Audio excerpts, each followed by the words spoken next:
Good morning all of you. जैसा कि मैंने पिछली क्लास में आपको भाषा के बारे में बताया, भाषा के बारे में जब मैंने आपको बताया भाषा के दो रूप होते हैं, मौखिक भाषा, दूसरा लिखित भाषा। उसमें मैंने आपको केवल नाम बताया था, इसकी भाषा की लिखित भाषा और मौखिक भाषा की परिभाषा मैंने आपको नहीं बताई थी।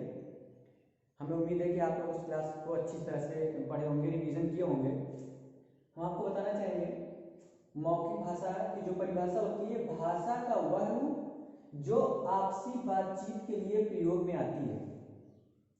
जो हम लोग आपस में बातचीत करते हैं एक दूसरे से, वही मौखिक भाषा कहलाती है। दूसरा है लिखित भाषा। ध्वनि चिन्हों का प्रयोग करके लिखी हुई भाषा का रूप लिखित भाषा कहलाता है।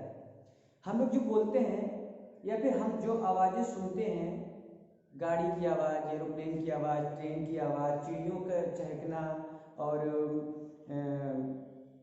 पशुओं की आवाज़, मतलब हम जो कुछ भी हम सुनते हैं वो सभी ध्वनियाँ जो भी ध्वनियाँ हम सुनते हैं, उसी का जो लिखा हुआ रूप होता है वही लिखित भाषा कहलाती है। हमने शॉर्ट में आपको बताया था कि लिखित भाषा के जो उदाहरण है, जैसे न्यूज़पेपर है, किताब है, ये सभी हमारे लिखित भाषा के उदाहरण हैं। और मौखिक भाषा का उदाहरण वो है जैसे टीवी देखना, मोबाइल पर किसी वीडियो को देखना, ये सभी हमारा मौखिक भाषा का उदाहरण होता है। तो इसके बाद भाषा के बाद हमारी आती है लिपि। हम जो भाषा बोलते हैं, मानव जब इस पृथ्वी पर आया तो सबसे पहले वो बोलना सीखा। बोलने के साथ साथ धीरे धीरे जब वो विकास करता गया तो उसको उसी भाषा का रूप देना उसके दिमाग में आया कि इसका कुछ रूप दें ताकि हम इसको स्थायी रूप दें, मतलब हम इसको जो अभी बोल रहे हैं बाद में भूल सकते हैं, तो कुछ ऐसा कुछ उपाय किया जाए जिससे कि हम इसको अस्थायी रूप से हम इसको फिर से बाद में कभी भी देख सकते हैं। तो उन्होंने उन्हीं ध्वनियों का, जो बोलते थे उन ध्वनियों का जो है कोई चिन्ह बनाना शुरू किया। जब उन्होंने उन ध्वनि चिन्हों को बनाना शुरू किया, यानी अक्षरों का ज्ञान जब उन्हें हुआ, तो लिखना सीखे। भाई जो हम बोल रहे हैं जब ये लिखा जाएगा वही होता है लिपि।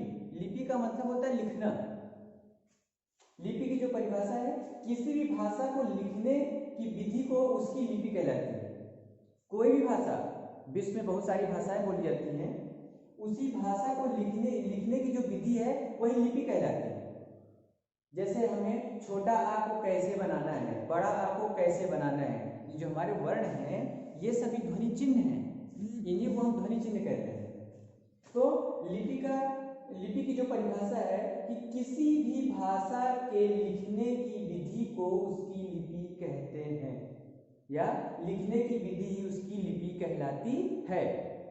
हम जो भी लिखते हैं वही लिखने की विधि है। ठीक, जब हम बोलना सीख गए और लिखना सीख गए तो अब हम उसके बाद आते हैं व्याकरण में। व्याकरण हमें शुद्ध शुद्ध लिखना और शुद्ध शुद्ध पढ़ना सिखाता है। व्याकरण की जो परिभाषा होती है, ध्यान दीजिएगा, व्याकरण वह शास्त्र है जो भाषा को शुद्ध रूप में बोलना तथा लिखना बताता है। व्याकरण में क्या बताता है? शुद्ध शुद्ध बोलना और शुद्ध शुद्ध लिखना बताता है। ठीक, इसके बाद हम इस व्याकरण को तीन भागों पर विचार करते हैं। कितने भागों पर? 3 भागों पर विचार करते हैं। पहला होता है वर्ण विचार, दूसरा होता है शब्द विचार और तीसरा होता है वाक्य विचार। वर्ण विचार यानी अक्षर, वर्णों पर विचार करना ही वर्ण विचार कहलाता है। हमें जब ध्वनि को लिखने की जरूरत पड़ी, हमारे द्वारा बोली गई आवाजों को जब लिखने की जरूरत पड़ी, या हम जब लिखने का विकास करना शुरू किए, तो सबसे पहले हम ध्वनि चिन्हों को बनाया। तो हमारे जो छोटा आ से लेकर ज्ञा तक के वर्ण हैं, ये सभी ये ध्वनि चिन्ह हैं। हम जो बोल रहे हैं ये इसी में से कुछ न कुछ अक्षर उसमें से जुड़कर आते हैं। दूसरा होता है शब्द विचार। उसके बाद जब हमें वर्ण आ गया, यानी जब हमें लिखना आ गया, जब हमने ध्वनि चिन्हों को बनाया, तो उसके बाद फिर शब्दों को बनाना सीखा। शब्द होता है जैसे आम, दाल, स्कूल, आना जाना, खाना पीना, ये सभी शब्द कहलाते हैं। और उसके बाद तीसरा जो विचार है वो है वाक्य विचार। वाक्य विचार होता है जैसे राहुल स्कूल जाता है, रीता आम खाती है, मदन स्कूल नहीं जाता है, कल वो बाजार जाएगा। इस तरह के जितने भी वाक्य हैं ये सभी वाक्य विचार के अंतर्गत आते हैं। ठीक, तो हम विचार करेंगे वर्णों पर, विचार करेंगे शब्दों पर, विचार करेंगे वाक्यों पर। अब देखिए कि वर्ण बनता कैसे है। वर्ण ध्वनियों से बना है। ये हमारे जो वर्ण है वो किससे बने हैं? ध्वनियों से बने हैं। और ये जो हमारे शब्द बने हैं इन्हीं वर्णों से बने हैं, और जो हमारे वाक्य बने हैं इन शब्दों से बने हैं। लेकिन बात ये आती है कि क्या हम इन वर्णों के, इन शब्दों को या फिर इन वाक्यों को इसी जैसे नहीं तैसे लिख देंगे तो क्या वो सार्थक होगा? नहीं, वो सार्थक नहीं होगा, वो जो है निरर्थक हो जाएगा। हम जब इसको क्रम से लिखते हैं, इन ध्वनि चिन्हों को जब क्रम से लिखते हैं तो ये आगे हम आपको बताएंगे, जब अक्षरों का ज्ञान कराएंगे तो हम बताएंगे इन वर्णों को क्या क्या कहते हैं। ये जो हमारे शब्द बने हैं ये वर्णों के सार्थक मेल से हमारे वर्ण बनते हैं, शब्द बनते हैं वर्णों के सार्थक मेल से। जब हम इन वर्णों को आपस में जोड़ते हैं तो वो, जब हम उसको सार्थक रूप से जोड़ेंगे तभी वो शब्द बनेंगे। अगर इसी को हम मान लीजिए आम लिखा हुआ है, यहाँ पे हम आम आ को बाद में लिखें और माँ को आ लिखें, माँ को पहले लिख दें तो क्या कोई ये शब्द बनेगा? सार्थक शब्द बनेगा? नहीं बनेगा, ये निरर्थक हो जाएगा, इसका कोई आधार नहीं होगा, ये कोई शुद्ध ध्वनि नहीं होगी। इसी को हम व्याकरण के माध्यम से सीखते हैं। और जब हम ये वाक्य लिखते हैं तो वाक्यों को जब हम लिखते हैं तो ये व्यवस्थित ढंग से जब तक नहीं लिखा जाएगा, इन शब्दों को व्यवस्थित ढंग से नहीं रखा जाएगा तो ये सार्थक शब्द नहीं बनेंगे। हम उदाहरण के तौर पे आपको बताते हैं कि मान के चलो जैसे राहुल आम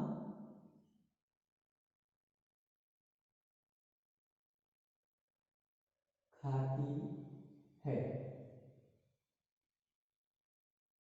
आपको यह अटपटा सा लग रहा होगा, थोड़ी देर में दिखाई देगा। राहुल आम खाती है, मान चलो यहाँ पे लिखा राहुल स्कूल जाता है, तो हम यहाँ पे कर देते हैं कि मान चलो राहुल स्कूल जाती है। इस शब्द को हम, वाक्य को हम यहाँ परिवर्तित करते हैं, राहुल स्कूल जाती है। आपको अटपटा सा लगा क्योंकि राहुल पुरुषलिंग है और हमने यहाँ पे जाता को जाति लिखा है, तो ये निरर्थक हो गया। आप तुरंत हंस पड़ोगे अगर कोई बोलता है कि जैसे कोई कहता है कि राहुल स्कूल जा रही है, तो आप उसको तुरंत उस पर हंस देंगे क्योंकि उन्होंने उसने क्या है, शुद्ध नहीं बोला, या फिर जो उसको सार्थक रूप से लिखना चाहिए था या बोलना चाहिए था वो सार्थक रूप से नहीं बोला, इसलिए ये वाक्य गलत हो गया। तो ये जब हम इसके बारे में डिटेल में पढ़ेंगे, वर्ण विचार के बारे में, शब्द विचार के बारे में और वाक्य विचार का डिटेल पढ़ेंगे, तो आपको हम इनके सारे नियमों और इनके द्वारा जो भी इनके अंतर्गत आते हैं उन सब के बारे में बताएंगे। तो हम अब चैप्टर स्टार्ट करेंगे व्याकरण। व्याकरण स्टार्ट होता है इन्हीं तीनों से, इन्हीं तीनों के विचार से हमारा व्याकरण स्टार्ट होता है। अभी तक हम भाषा सीखे क्योंकि व्याकरण की जो पहली सीढ़ी है वो भाषा ही है। हमें जब तक बोलना नहीं आएगा तब तक हम कुछ कर नहीं पाएंगे। उसी तरह से आगे फिर आता है लिखना। बोलना सीख गए तो लिखना सीखेंगे, और जब लिखना सीखेंगे तो कैसे लिखेंगे इसके बारे में सीखेंगे। और जब हम इतना सीख जाते हैं, बोलना लिखना जब सीख जाते हैं, तब हमें उसके शुद्धता के बारे में जानकारी होनी चाहिए। तो हम उस शुद्धता के बारे में जानकारी कहाँ से मिलेगी? हमको व्याकरण से मिलेगी। और हम व्याकरण को पढ़ने के लिए हमें इन तीनों विचारों को पढ़ना पड़ेगा। कौन से?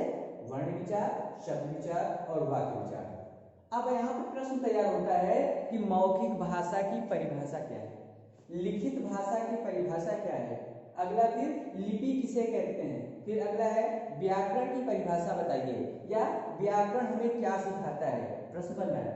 उसके बाद अगला फिर देखिए वर्ण विचार के अंतर्गत क्या आता है, शब्द विचार के अंतर्गत क्या आता है, फिर वाक्य विचार के अंतर्गत क्या आता है। इतने सारे प्रश्न बनते हैं। आप लोग जब क्लास करने बैठे हैं तो इन पे ध्यान दें कि कहाँ पे कितने प्रश्न, कौन कौन से प्रश्न उठ रहे हैं, या फिर कहाँ इस वाक्यों में कहाँ पे प्रश्न उठ रहा है। हम उसको आप पॉइंट नोट करिए, पॉइंट नोट करेंगे तो जितने आप प्रश्न करेंगे उतने आपको जवाब मिलेंगे, उतना ही आपके दिमाग में वो बैठेगा। किसी भी के बारे में डिटेल जानना हो तो आप बार बार प्रश्न करिए। जब प्रश्न करेंगे तो आपके मन में जो भी जिज्ञासा है वो पूर्ण होगी। ठीक, इस वीडियो में आपको इतना ही बताऊंगा, फिर अगले वीडियो में आपको वर्ण विचार के बारे में बताऊंगा। ठीक है, धन्यवाद।